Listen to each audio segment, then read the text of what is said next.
കേരളത്തിൽ നാളെ ഇവിടെ ബസ് സമരം പ്രഖ്യാപിച്ചു. വിശദമായ വീഡിയോയിലേക്ക് കിടക്കുന്നതിന് മുമ്പ് ഈ വീഡിയോ ആദ്യം ഒന്ന് ലൈക്ക് ചെയ്ത് കാണാൻ ശ്രദ്ധിക്കുക. ഉപകാരപ്രദമായാൽ ഷെയർ ചെയ്യാൻ മറക്കാതിരിക്കുക.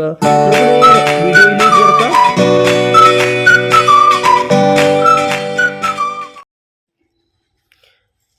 വടകര തൊട്ടിൽപ്പാലം റൂട്ടിൽ സർവീസ് നടത്തുന്ന KL 13 5499 ഹരിശ്രീ എന്ന ബസ്സിലെ കണ്ടക്ടർ PP ദിവാകരനെ മാരകമായി ആക്രമിച്ച പ്രതിയെ അടിയന്തരമായി അറസ്റ്റ് ചെയ്ത് നിയമത്തിന് മുന്നിൽ കൊണ്ടുവരണമെന്ന് മോട്ടോർ തൊഴിലാളി യൂണിയനുകളുടെ സംയുക്ത യോഗം ആവശ്യപ്പെട്ടു.